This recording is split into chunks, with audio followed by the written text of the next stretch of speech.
ಸ್ವಾಮಿಗಳವರ ಹೊರಭಾಗದ ಶಿಲಾಮಂಟಪದ ಪ್ರಾಕಾರದ ಶಿಲಾಮಂಟಪಕ್ಕೆ ಅನೇಕ ಆಸ್ತಿಕರು, ಶ್ರದ್ಧಾಳುಗಳು, ಭಕ್ತಾದಿಗಳು ಸ್ವಇಚ್ಛೆಯಿಂದ ಈ ಯಾವ ಸುವರ್ಣ ಕವಚದ ಸಮರ್ಪಣಾ ಕಾರ್ಯಕ್ರಮವನ್ನ ನಾವಿವತ್ತು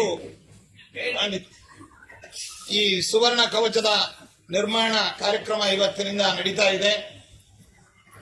ಇದಕ್ಕೆ ಶ್ರೀಮಠದ ಯಾವುದೇ ಹಣವನ್ನು ಕೂಡ ಇದಕ್ಕೆ ವಿನಿಯೋಗಿಸದೆ ಭಕ್ತರು ತಮ್ಮ ತಮ್ಮ ಸೇವೆಯನ್ನೇ ಅವರೇ ಸ್ವಇಚ್ಛೆಯಿಂದ ಸಲ್ಲಿಸ್ತಾ ಇದ್ದಾರೆ.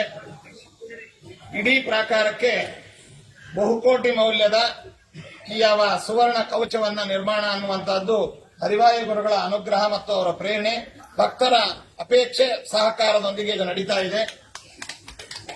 ಇದು ಸಾಂಕೇತಿಕವಾಗಿ ಒಂದು ಭಾಗದ ಇದನ್ನ ಇವತ್ತು ಇಲ್ಲಿ ರಾಯರ ಸನ್ನಿಧಾನದಲ್ಲಿಟ್ಟು ಪೂಜಿಸಿ ಇನ್ನು ಕೆಲಸ ಪ್ರಾರಂಭವಾಗತ್ತೆ. ಭಕ್ತಾದಿಗಳು ಯಾರಿಗೂ ಕೂಡ ನಿರ್ಬಂಧವಿಲ್ಲ. ಅವರು ವಸ್ತುರೂಪವಾಗಿ ಇದು ರೂಪವಾಗಿ ನೇರವಾಗಿ ಅವರೇ ಸೇವೆಯನ್ನು ಮಾಡಬಹುದು ಎಂಬುದನ್ನು ಈ ಸಂದರ್ಭದಲ್ಲಿ ನಾವು ತಿಳಿಸ್ತಾ ಇದ್ದೇವೆ. ಮತ್ತೆ ఈ రోజు నుండి రాఘవేంద్ర స్వాముల వారి బయట శిలామంటప ప్రాకారానికి ఈ బంగారు తాపడం కవచ నిర్మాణం అనేటువంటిది కార్యక్రమం ప్రారంభం కానున్నది. శ్రీమఠం నుండి ₹1 కూడా దీనికి వెచ్చించకుండా భక్తులే స్వయాన స్వయిచ్ఛతో రాఘవేంద్ర స్వాముల వారి ప్రేరణతో దీన్ని చేయించాలి అనేటువంటి ఒక సంకల్పం చేశారు అందరూ.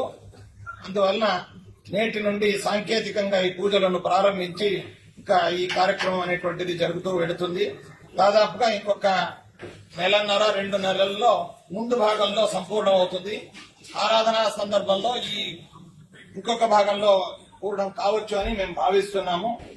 దీనిని బెంగళూరు శిల్పి మన శ్రీనివాస్ అనే వారు వీళ్ళందరూ కూడా ఈ కార్యక్రమాన్ని చేస్తున్నారు. దీనికి కావలసినటువంటి రాగి రేకులను దాదాపుగా 6000 కేజీల రాగి రేకులను శంకర్ ఎలక్ట్రికల్స్ బెంగళూరు అనేటువంటి వారు అయోధ్యలో ఎవరైతే విద్యుత్ దీపాలంకరణ చేశారో వారు సేవారూపంగా ఈ దీనికి సరిపడేటువంటి రాగి రేకులను అంతటా కూడా వాళ్ళు సమర్పించారు.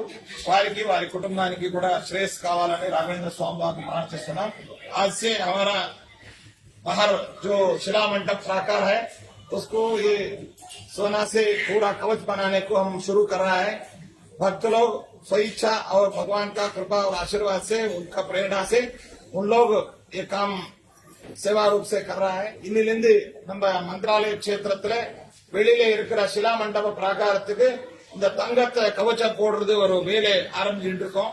பக்தாள் அவளுடைய இச்சை மூலமாயி பகவானுடைய ஆசீர்வாதத்தினால இந்த காரியக்கிரமத்துல ஒவ்வொரு தனித்தனியாயி அவர் கைங்கரியம் பண்ணிட்டு இருக்காங்க. எல்லாருக்கும் எல்லா விதமான நல்லதாகணும்னு நாங்க சுவாமி ತಿರುಪಾದத்துல வேண்டிக்கிறோம். இந்த ಇವತ್ತಿನ ಈ ಐತಿಹಾಸಿಕ ಶುಭ ಸನ್ನಿವೇಶದಲ್ಲಿ ನಮ್ಮ ಶ್ರೀಮಠದ ಹಿರಿಯ ವಿದ್ವಾಂಸರು, ಶ್ರೀಪಾದ ಪುತ್ರರು, ಅದೇ ರೀತಿಯಾಗಿ ನಮ್ಮ ಪೂರ್ವಾಶ್ರಮದ ವಿದ್ಯಾಗುರುಗಳು, ನಮ್ಮ ತಂದೆಗಳು ಅವರು ಇದಕ್ಕೆ ಸಾಕ್ಷಿಗಳಾಗಿ ಇಲ್ಲಿ ನಿಂತು ಈ ಐತಿಹಾಸಿಕ ಸನ್ನಿವೇಶದ ಕಾರ್ಯಕ್ರಮವನ್ನು ನಡೆಸ್ತಾ ಇದ್ದಾರೆ.